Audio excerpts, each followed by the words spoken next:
在古神中，没有修真界有关修为的划分。Sebelum menyimak alur cerita Renegade Immortal, sobat bisa menonton filmnya terlebih dahulu, agar mudah memahami alur ceritanya. Tanpa berlama-lama, lanjut ke alur ceritanya. Sinar cahaya perak tiba-tiba terbang keluar dari tangan dan menuju ke arah Wang Lin. Wang Lin asyik dengan adegan ini dan tiba-tiba terkejut. Saat cahaya perak muncul, dia menjadi waspada dan membuang jebakan binatang itu. Katak petir muncul, mengeluarkan bola petir, dan bertabrakan dengan sinar cahaya perak. Setelah serangkaian suara gemuruh, katak petir itu mundur 100 kaki. Ekspresi Wang Lin muram saat dia melompat ke katak petir dan mendatangi wanita di balik cahaya perak. Wang Lin perlahan berkata, "Kupu-kupu merah." Ketika dia tenggelam dalam ilusi, wanita ini tiba-tiba muncul dan menyerangnya tanpa sepatah kata pun. Jika perasaan ilahi Wang Lin belum mencapai tingkat formasi jiwa tahap akhir, maka dia akan berpikir bahwa cahaya perak adalah bagian dari ilusi dan akan terbunuh saat itu juga. Ekspresi kupu-kupu merah dingin ketika dia menatap Wang Lin dan berkata, "Kamu memang mengenalku. Bicaralah, siapa kamu sebenarnya?"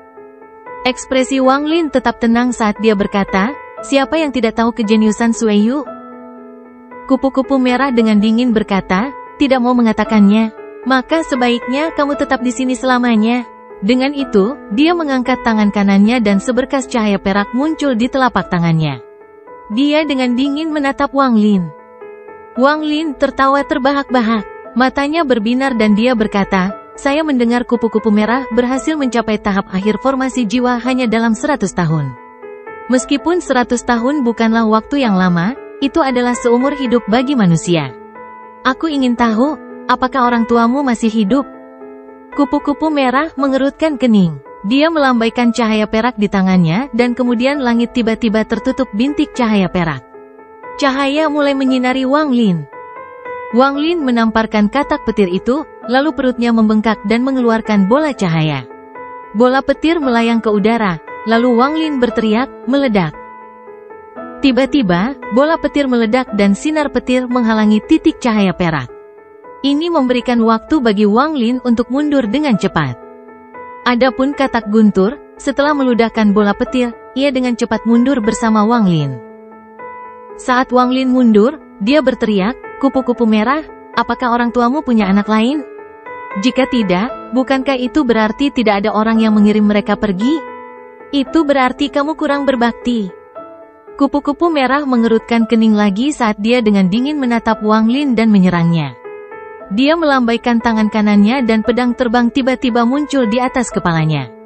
Pedang terbang itu ditembakkan setelah Wang Lin dengan kecepatan terbang beberapa kali lipat. Ada petunjuk adanya domain di dalam pedang terbang itu. Pedang terbang itu berisi domain tanpa emosi yang begitu kuat sehingga kepingan salju mulai muncul di sekitar pedang. Mata Wang Lin berbinar. Dia menamparkan tas pegangannya dan bendera pembatasan muncul. Kabut hitam tiba-tiba mengelilingi area tersebut. Kabut membentuk bentuk naga dan menyerang pedang terbang. Selanjutnya, Wang Lin tidak mundur lagi, sebaliknya, dia menghilang di dalam kabut hitam. Ketika dia muncul kembali, dia berada beberapa meter di belakang kupu-kupu merah. Tangannya membentuk segel dan energi spiritual di tubuhnya bergerak dan pusaran hitam putih muncul. Pada saat ini, wilayah hidup dan mati meluas dari pusaran ini. Kupu-kupu merah mengerutkan kening lagi dan berkata, "Ketahuilah tempatmu." Dengan itu, dia mengangkat tangan kanannya dan meraih udara. Tiba-tiba, 5 sinar energi dingin keluar dari jarinya dan membentuk 5 gunung bersalju, semuanya jatuh ke arah Wang Lin. Salju ini lahir di langit dan mati di bumi. Mata Wang Lin tetap tenang saat pusaran hitam dan putih diaktifkan. Meskipun musuhnya adalah kultivator formasi jiwa tahap akhir, karena dia ingin membunuhnya, dia setidaknya harus memberinya perlawanan. Pusaran hidup dan mati tiba-tiba membesar. 5 gunung bersalju segera mulai mencair, dan saat turun ke pusaran, gunung tersebut telah menyusut hingga kurang dari setengah ukuran aslinya. Saat mereka bertabrakan, sepotong domain tanpa emosi memasuki tubuh Wang Lin, menyebabkan dia batuk seteguk darah.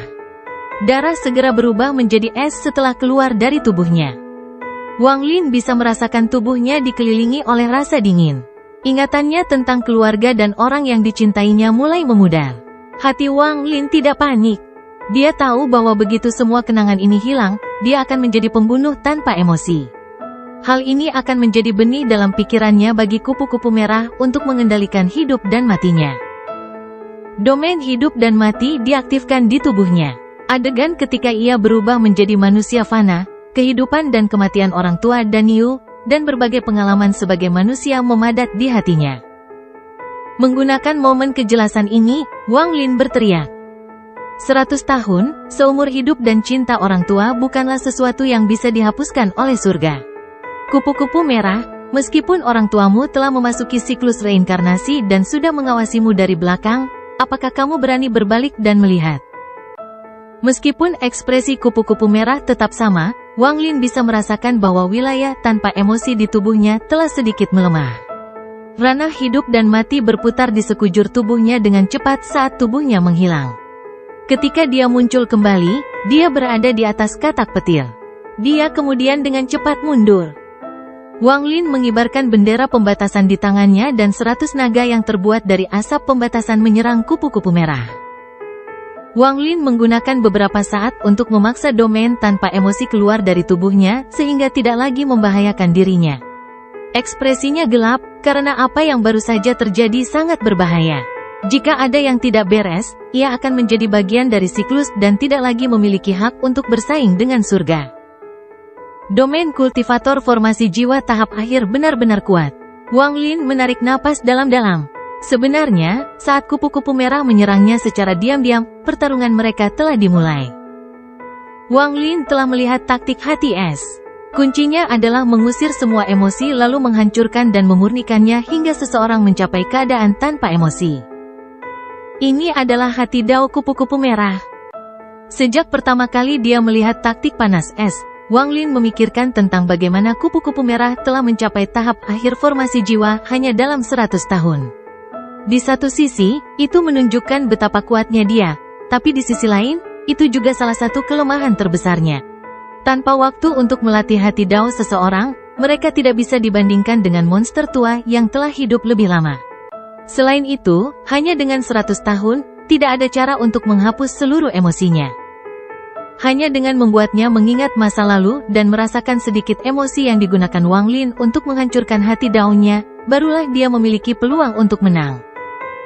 Tapi hati Dao wanita ini teguh dan tidak terpengaruh oleh kata-kata Wang Lin. Hanya ketika Wang Lin mengaktifkan domain hidup dan mati untuk melawan domain tanpa emosi, barulah dia menyadari bahwa kata-katanya berhasil. Meskipun dia tidak banyak bicara dan efeknya tidak terlihat jelas, kata-katanya menanamkan benih di dalam hatinya. Jika dia tidak dapat menghilangkan benih ini, dia tidak akan pernah mencapai tahap transformasi jiwa. Wang Lin menarik napas dalam-dalam. Ia tahu bahwa dengan bakat kupu-kupu merah, benih ini tidak akan bertahan lama.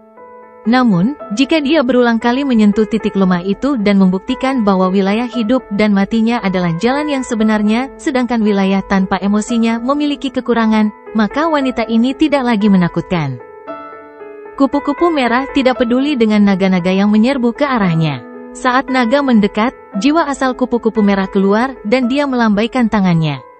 Cincin cahaya biru meluas dan semua naga berubah menjadi es. Dia menatap ke arah di mana Wang Lin mundur dan matanya menjadi lebih dingin. Dia mengerti maksud Wang Lin.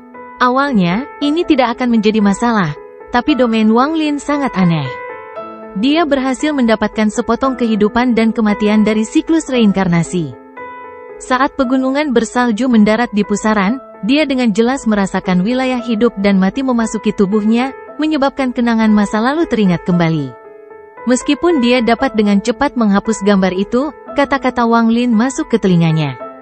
Bahkan jika mereka telah memasuki siklus reinkarnasi, mereka mengawasimu dari belakang. Saat kata-kata itu keluar, ingatan kupu-kupu merah menjadi kacau. Meskipun hanya butuh beberapa saat baginya untuk membereskannya, dia juga melewatkan kesempatan untuk membunuhnya. Seorang kultivator formasi jiwa tahap awal, tapi dia memang menarik untuk mencoba menghancurkan hati Dao saya. Orang ini tidak bisa dibiarkan hidup.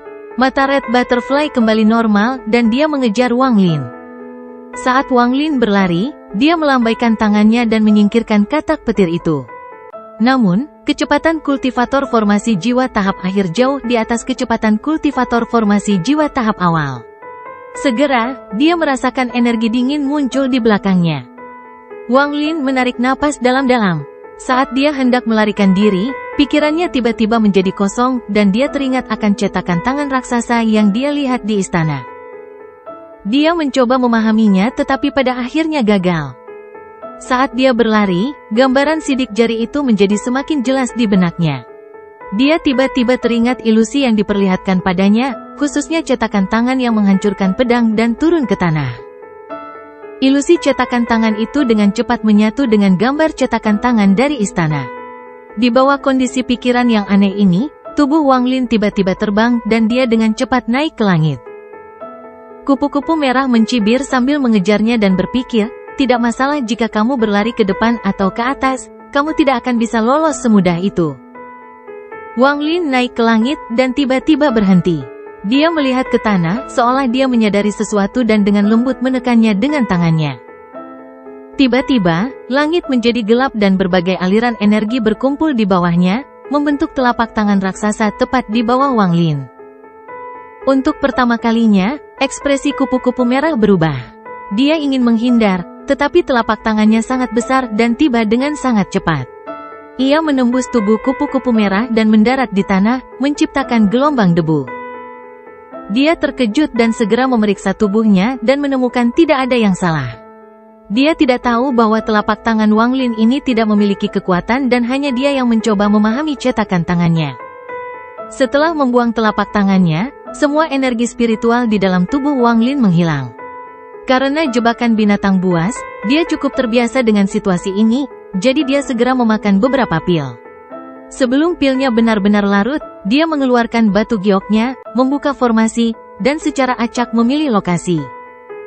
Saat kupu-kupu merah mengangkat kepalanya, Wang Lin sudah menghilang. Kilatan rasa dingin muncul di matanya. Orang ini memiliki akses ke transfer array, jadi identitasnya pasti tidak normal. Selain itu, hati daunnya kuat, dia sangat berhati-hati, memiliki domain yang aneh, dan harta sihir yang jumlahnya tak ada habisnya. Dia pasti murid paling elit di negara budidaya peringkat 5. Mata kupu-kupu merah berbinar saat dia berbalik dan terbang ke kejauhan, mencari energi spiritual surgawi. Wang Lin tidak hati-hati memeriksa bagian yang dia datangi kali ini, dia secara acak memilih satu. Ketika dia tiba, dia terkejut. Fragmen ini seperti dunia api dengan lava menutupi tanah. Dari waktu ke waktu akan ada gelembung-gelembung panas yang pecah dan menebarkan bau yang menyengat. Dia terkejut dan hendak menggunakan teleportasi sebelum tiba-tiba memaksa dirinya untuk berhenti. Dia bisa merasakan tanah di sekitarnya bergetar dan menimbulkan gelombang suara gemuruh. Fragmen alam surgawi sedang runtuh. Wang Lin senang dia tidak berteleportasi, atau dia mungkin berteleportasi ke celah ruang. Wang Lin diam-diam mengutuk. Dia mengelilingi dirinya dengan bendera pembatasan dan menyerang seperti kilat. Tanpa kekuatan misterius di sana, kecepatannya telah kembali normal. Namun keruntuhan tanah lebih cepat lagi. Wang Lin tiba-tiba menyadari dengan perasaan ilahi bahwa satu-satunya hal dalam jarak 1000 kaki adalah kehampaan yang gelap. Kekosongan gelap ini seperti mulut besar yang terus melahap segalanya. Dia tiba-tiba terkejut, runtuhnya pecahan ini terus berlanjut, dan dalam sekejap mata, kekosongan itu berjarak 500 kaki. Wang Lin menghirup udara dingin saat dia dengan cepat terbang ke atas. Pelahapannya terus berlanjut, 500 kaki, 300 kaki, 200 kaki, 100 kaki. Wajah Wang Lin pucat, dia masih jauh dari mencapai permukaan tanah. Kecepatan melahapnya terlalu cepat, jelas dia tidak akan berhasil tepat waktu. Dia mengungkapkan ekspresi kejam di matanya saat dia mengeluarkan sepotong kecil kristal dari tasnya. Ini adalah energi spiritual surgawi yang kental. Pelahapannya semakin dekat, 100 kaki, 50 kaki, 30 kaki. Wang Lin melihat pada jarak 30 kaki, sepertinya ada mulut yang sudah terbuka. Dia menelan kristal itu dan untuk pertama kalinya merasakan sakit di jiwanya. Ini adalah rasa sakit karena terlalu banyak energi spiritual celestial di tubuhnya. Pada saat ini, Wang Lin merasa jiwa asalnya bisa runtuh kapan saja, tetapi di tengah rasa sakit ini, secercah kekuatan lahir. Kekuatan ini membuatnya merasa mampu menopang dunia. Kekosongan di sekitarnya semakin dekat, 30 kaki, 20 kaki, 10 kaki. Tubuh Wang Lin tiba-tiba terangkat ke atas seperti meteor. Saat kekosongan tiba di sebelah Wang Lin, kecepatannya meningkat berkali-kali lipat dan dia keluar dari tanah. Saat dia keluar dari tanah, sebagian besar tanah dari pecahan ini telah runtuh ke dalam kehampaan.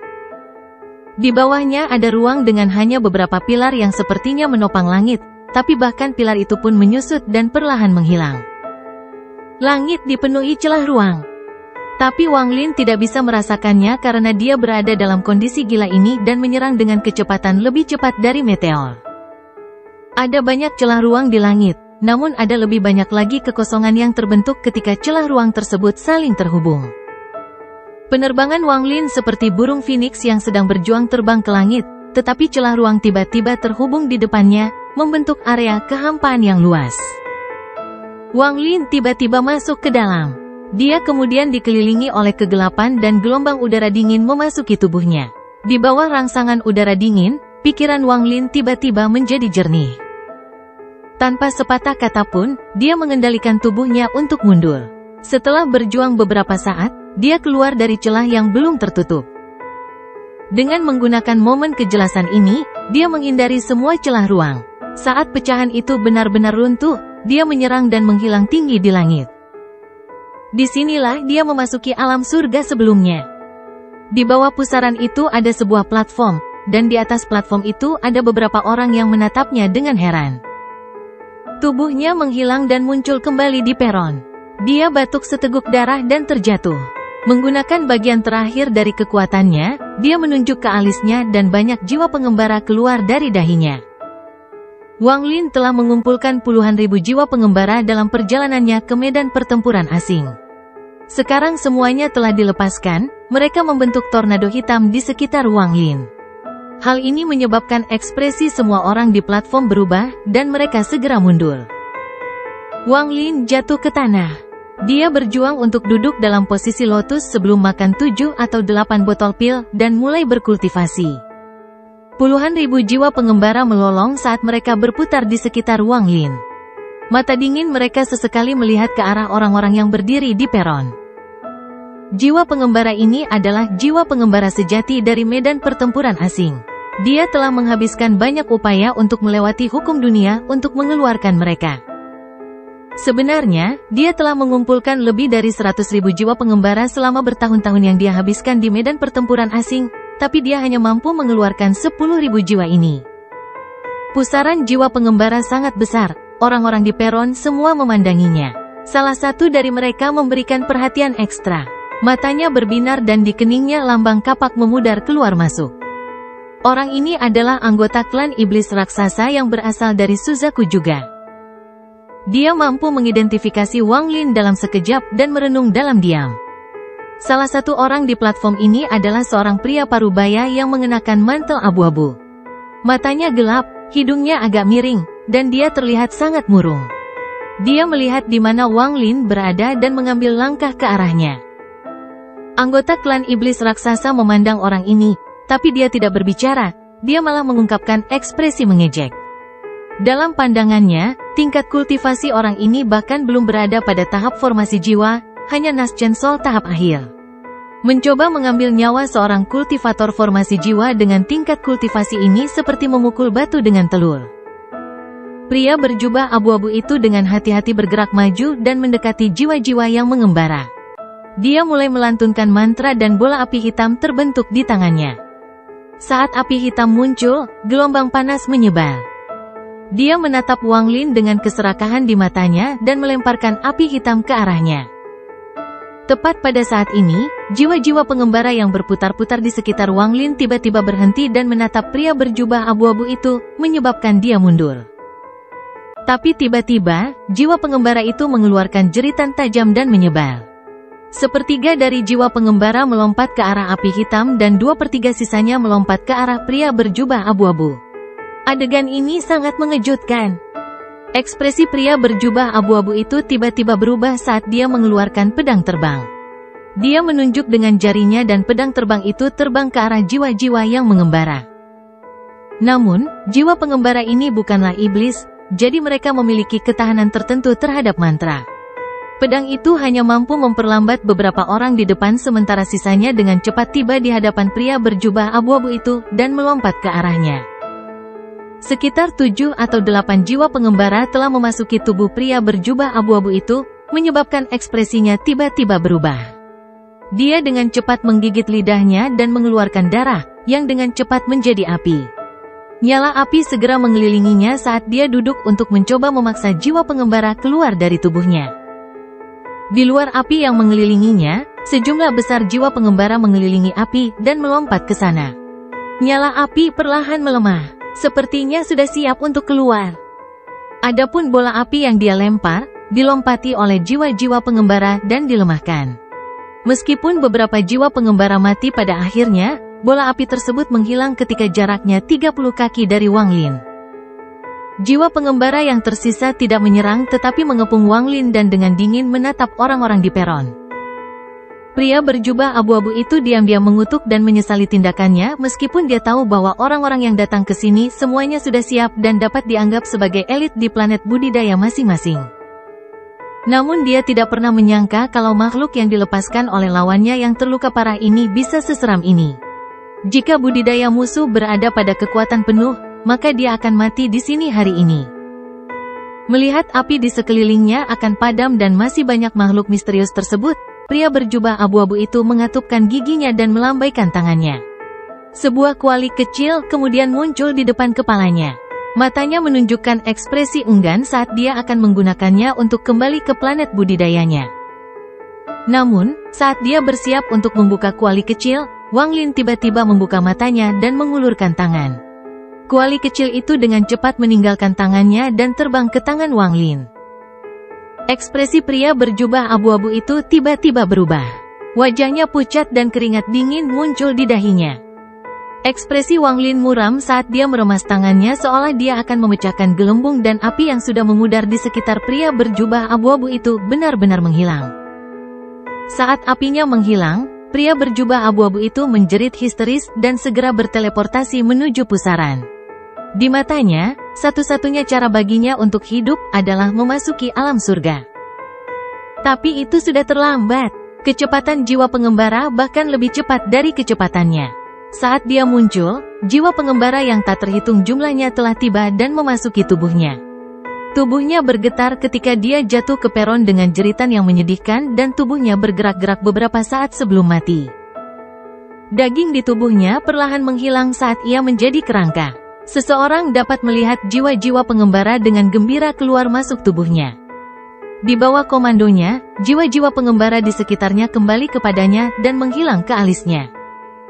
Pada saat ini, pria dari klan iblis raksasa tertawa. Dia mengambil beberapa langkah ke depan dan berkata, "Rekan kultivator, apa yang terjadi yang menyebabkan Anda berakhir dalam keadaan sedemikian rupa, sehingga bahkan seorang kultivator jiwa baru lahir berani menjadi serakah terhadap Anda?" Wang Lin memandang orang itu dan dengan tenang berkata, "Sebuah pecahan alam surgawi runtuh." Pria dari klan iblis raksasa itu terkejut. Dia memandang Wang Lin dengan ekspresi takjub dan berkata, "Rekan kultivator, tidak sembarang orang bisa lolos dari runtuhnya pecahan alam surgawi. Saya sangat mengagumi Anda. Saya Chi Hu dari klan setan raksasa. Siapa namamu?" Wang Lin menggelengkan kepalanya dan berkata, "Itu hanya karena keberuntungan. Namaku Cheng Niu." Memikirkan runtuhnya pecahan itu, mau tak mau dia merasa takut. Jika dia tidak sembarangan melahap batu giok langit, dia pasti sudah mati. Cheng Niu, Chi Hu merenung sejenak sebelum matanya tiba-tiba menjadi serius dan bertanya, "Apakah sesama kultivator adalah anggota keluarga Cheng yang merupakan bagian dari negara budidaya jiwa surga peringkat 5 di bagian selatan Suzaku?" Wang Lin kaget dan diam-diam menggelengkan kepalanya. Chi Hu berpikir lama sekali. Satu-satunya negara budidaya peringkat tinggi dengan keluarga bernama Cheng adalah negara jiwa surga.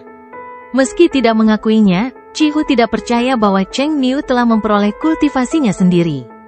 Dia percaya bahwa Cheng Niu adalah murid inti yang dilatih oleh salah satu negara budidaya peringkat 5. Kalau tidak, jika itu adalah seseorang dari negara budidaya peringkat 4, tidak mungkin dia tidak mengetahuinya. Harus dikatakan bahwa klan iblis raksasa adalah negara budidaya peringkat 4, jadi mereka sangat menyadari kejeniusan dari negara budidaya peringkat 4 lainnya. Setelah memikirkan hal ini, sikapnya terhadap Wang Lin banyak berubah, tapi tentu saja, dengan tingkat kultivasinya, dia tidak akan menunjukkannya.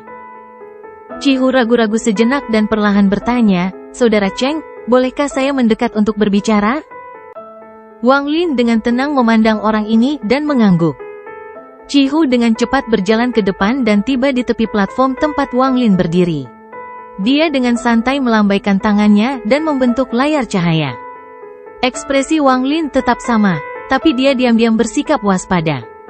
Chihu dengan tulus berkata, "Saudara Cheng, karena kami berdua berasal dari Suzaku, saya harap Anda dapat membantu saya." Wang Lin tersenyum. "Oh, jika saudara Chihu mengalaminya, masalah apapun dapat Anda ceritakan kepada saya." Chihu mengatupkan giginya, mengeluarkan sebuah batu giok, dan melemparkannya ke arah Wang Lin. Dia kemudian berkata, "Setelah rekan kultivator melihat ini, Anda akan mengerti." Wang Lin menangkap batu giok itu dan memindainya dengan akal ilahi. Bahkan Wang Lin sendiri mau tidak mau kehilangan kendali emosinya sedikit pun. Giok ini berisi gambar yang direkam oleh akal ilahi. Ini adalah pemandangan dari tempat yang sangat indah. Itu dipenuhi bunga, rumput hijau, dan air jernih. Hal yang paling menarik perhatian adalah genangan air. Mengambang di kolam adalah peti mati batu giok. Ada 3 pedang surgawi yang mencuat dari peti mati batu giok. Hal lain yang menyebabkan pupil Wang Lin menyusut adalah jika dia tidak salah, seluruh peti batu giok terbuat dari batu giok surgawi. Sementara itu, ada beberapa tanaman yang mengapung di atas kolam. Jelas itu bukan tanaman biasa. Wang Lin merenung sejenak sebelum mengembalikan batu giok itu kepada Chihu. Dia tetap diam. Chihu memandang Wang Lin dan berbisik, "Saudara Cheng, tempat ini ditemukan oleh salah satu jenius klan iblis raksasa saya beberapa tahun yang lalu ketika dia datang ke sini. Dia secara tidak sengaja menemukan tempat ini, tetapi tempat itu dijaga oleh binatang surgawi dan batasan yang kuat, dan karena dia tidak cukup kuat, dia diam-diam mencatat ini dan kembali." Wang Lin merenung sedikit dan berkata, "Sudah bertahun-tahun berlalu. Mungkin telah ditemukan oleh seseorang." Chihu tersenyum. "Tidak mungkin, Saudara Cheng. Saya berjanji kepada Anda bahwa tempat ini belum ditemukan. Maaf, tapi saya tidak bisa mengatakan alasannya sekarang." Wang Lin merenung sejenak dan kemudian berkata, "Saya khawatir akan sangat sulit bagi kita berdua untuk memasuki tempat ini." Chihu tersenyum dan berkata, "Akan sangat sulit bagi kita berdua untuk masuk, tapi aku telah meminta orang lain. Jika kami bertiga pergi, saya cukup yakin kami akan sampai di sana." "Saya tidak bisa langsung menjawab Anda. Biarkan saya berpikir selama beberapa hari." Chihu mengangguk. "Tentu saja. Bagaimana dengan ini, jika Saudara Cheng setuju, temui saya di sini dalam 1 bulan. Tetapi jika Anda belum tiba pada saat itu, saya tidak akan menunggu Anda." Dengan itu, dia mengambil sepotong batu giok dan menyerahkannya kepada Wang Lin. Wang Lin menerima batu giok itu dan menyadari bahwa batu itu sama dengan yang ada di Sekte Daluo. Itu digunakan untuk berteleportasi di sekitar alam surgawi. Namun, tidak seperti yang ada di Sekte Daluo, hanya ada 1 pecahan yang menyala. Saat kamu memasuki pusaran, aktifkan giok ini dan itu akan membawamu ke fragmen yang tepat. "Kakak Cheng, aku akan menunggumu di sana." Dengan itu, Chihu menggenggam tangannya dan berjalan ke pusaran.